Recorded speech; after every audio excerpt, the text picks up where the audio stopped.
हाय नमस्कार, मैं अनिल मिश्रा बोल रहा हूँ और आप देख रहे हैं हमारा यूट्यूब चैनल इकोसिस टेक्नोलॉजी। तो आज जो मैं लेके आया हूँ बैंक रिकन्सिलिएशन यानी बैंक एंट्री को एक्सेल से इंपोर्ट करने का टैली में एडवांस वर्जन है। यानी पहले जो वीडियो डली है उसका एडवांस वर्जन है। इसमें एडवांस क्या है, एक तो लेटेस्ट वर्जन टैली प्राइम में काम करेगा। दूसरा इसमें अभी क्या है कि हम एक ही फॉर्मेट दिए है उसमें एच बैंक का कि उसमें सी आर अमाउंट और डी आर अमाउंट अलग अलग कॉलम है, तो बैंक इंपोर्ट होता है। अभी मैंने एक फॉर्मेट और इसमें ऐड कर दिया है, वो है कि आपका C R D R amount एक ही कॉलम में है। जैसे एक्सिस बैंक का कुछ रिपोर्ट आता है, तो वो आप कैसे इंपोर्ट करेंगे इसमें, तो दो अलग अलग रिपोर्ट मैंने दिया है। अगर आप देखेंगे तो यहाँ पर हमने दो ऑप्शन दिया है। बैंक इंपोर्ट टू कॉलम का मतलब है कि जिसमें एक्सेल का सी आर कॉलम अलग है, डी आर कॉलम अलग है। बैंक इंपोर्ट वन कॉलम का मतलब है कि जिसमें C R D R amount एक ही कॉलम में आता है, एक ही कॉलम में आता है वो। तो बेसिकली ये दो फॉर्मेट हमने दिया है, इसी को एडवांस कर सकते हैं, एडवांस वर्जन है। साथ में इसमें एक चीज़ और चेंज है, जो एक्सेल का हमारा फॉर्मेट है। अभी क्या था कि जैसे ये डिटेल दिया हुआ है हमें, अब इसमें हमें लेजर को सेलेक्ट करना पड़ता था। अभी मैं दिखाऊंगा इंपोर्ट करते समय। अब दूसरा एक, मान लो ये एंट्री आपको पता है कि ये एंट्री कहाँ की है, तो यहाँ पर लेजर नेम में आप उसका लेजर डाल दो, उसका नाम डाल देंगे तो ऑटोमेटिक ये लेजर में एंट्री इंपोर्ट कर देगा। नहीं तो टैली में जाके सिलेक्ट करना पड़ता है। तो ये पिछले वाले में नहीं था, इसमें ये मॉडिफाइड है।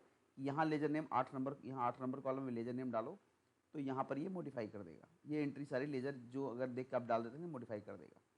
ऐसे ही सेम दूसरा वाला कॉलम है। दूसरे में अगर हम देखें तो ये जो एच वाला अकाउंट है, इसमें भी ऐसे है। इसमें अगर लेजर नेम अगर लेजर डाल देंगे तो हमें सेलेक्ट नहीं करना पड़ेगा। तो आइए देखते हैं पहले वन कॉलम, जिसे टू कॉलम वन कॉलम जो बात कर रहा था मैं। देखो, विदड्रॉ अमाउंट अलग कॉलम में है, डिपॉजिट अमाउंट अलग कॉलम है। ये टू कॉलम की एंट्री हो गई।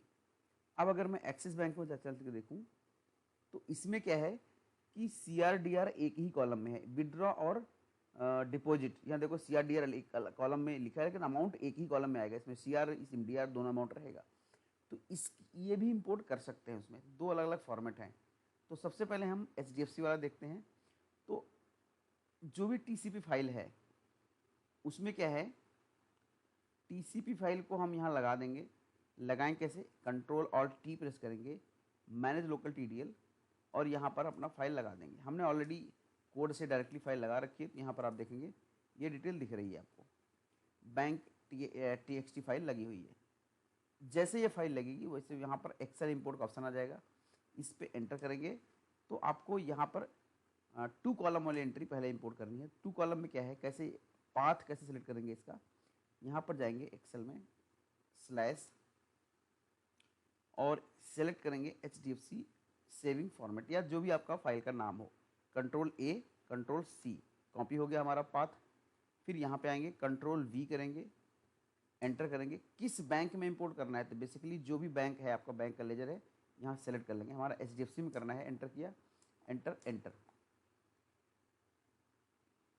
और इसके बाद एंटर कर देंगे तो ये अब यहाँ देखेंगे सारी एंट्री यहाँ दिख गई। अब अगर आपने डी कॉलम नंबर 8 में अगर लेजर डाला होता तो यहाँ पर सेलेक्ट लेजर का जो ऑप्शन है, यहाँ पर लेजर ऑटोमेटिक आ गया होता, लेजर का नाम। लेकिन क्योंकि हमने वहाँ नहीं डाला है तो यहाँ हम एंटर करेंगे तो लेजर का नाम सेलेक्ट करना पड़ेगा। हमने सेलेक्ट किया A1, एंटर किया तो इसमें आ गया A1। इसमें सेलेक्ट नहीं करना है, A1 आपका जो भी पार्टी का नाम है उसका नाम सेलेक्ट करके यहाँ पर लेजर सेलेक्ट करना है। हमने थोड़ा तेज कर रहे हैं इसको, अगर देखेंगे तो A1 A1, हम एक ही में बेसिकली एक ही लेजर में सारा एंट्री कर रहे हैं। आप अपने हिसाब से जिस कस्टमर का जो लेजर है, जो एंट्री है, वो उसमें कर सकते हैं। हम आपको दिखाने के लिए सिंपल इसमें एक में कर रहे हैं। अब हमने ये कर दिया, सारा लेजर हमारा सेलेक्ट हो गया और एंटर कर दिया। अब एंटर करके देखेंगे तो ये सारी एंट्री इंपोर्ट हो जाएगी। बैंक स्टेटमेंट पूरा पूरा इंपोर्ट हो गया। आपको मैनुअल एंट्री नहीं करनी पड़ी, एंटर किया। अब देखेंगे 21 दिसंबर की एंट्री आ गई। इसमें हम डे बुक में जाएंगे, ये डे बुक आ गया, कंट्रोल F2, 1/12 से लेके सारे एंट्री देखेंगे तो ये सारे हमारी एंट्री इंपोर्ट हो गई। कोई भी एंट्री एक ओपन करके देखेंगे तो यहाँ दिखेगा कि ये हमारा है, और नरेशन में ये पूरा नरेशन आ जाता है। तो बेसिकली ये एंट्री आपकी प्रॉपर हो गई। ये अब इसमें क्या है कि इसमें मुझे ये बताने की जरूरत नहीं है, ये एंट्री बैंक को रिकनसाइल भी ऑटोमेटिक कर देता है। अगर हम वहाँ जाके देखेंगे तो हमारा एंट्री, सारी एंट्री रिकनसाइल्ड हो चुकी होगी, अलग से नहीं करना है। अब ऐसे ही सेम दूसरी एंट्री भी कर लेते हैं, एक्सेल और वन कॉलम। वन कॉलम में क्या है, फिर हम गए इसमें और पाथ को सिलेक्ट किया, ये हमारा पाथ है एक्सिस बैंक का, कंट्रोल AC कॉपी किया, यहाँ आए और यहाँ पेस्ट कर दिया, ये हमने पेस्ट कर दिया। यहाँ क्लिक किया इस एक्सिस बैंक में, एक्सिस बैंक में क्लिक किया, एंटर किया, एंटर। अब देखेंगे यहाँ पर मैसेज वेट करने के लिए बोल रहा है, इसको एंटर कर दो। एंटर करते ही और एंटर करेंगे तो ये एंट्री पूछेगा किस, वही सेम प्रोसेस है इसका भी, किस में डालना है, तो हम डाल दिए A1 में, ये भी डाल दो A1, एंटर एंटर एंटर, तो ये भी एंट्री उसमें पोस्ट कर दिया। अब हम चल के देखते हैं एंट्री आई क्या, 8-8 लाख की एंट्री लगभग के, Alt F2। अब देखेंगे ये एंट्री दोनों आ गई, एक्सिस बैंक की एंट्री देखो, बैंक में आ रहा है एक्सिस बैंक, ये HDFC बैंक की सारी एंट्री आ गई। तो ये है प्रॉपर बैंक का, दो अलग अलग फॉर्मेट मैंने दिया है इंपोर्ट करने का। तो ये आप टूल लेके अपने काम को ईजी और कम समय में ज़्यादा काम आप कर सकते हैं, बैंक को रिकनसाइल भी कर देगा। इसलिए मैनुअली आपको रिकनसाइल नहीं करना है। कोई भी कस्टमर, कोई भी प्रोफेशनल, अगर आपको डेटा आता है एक्सेल फॉर्मेट में लाना है आपको, और ये इंपोर्ट कर सकते हैं। धन्यवाद।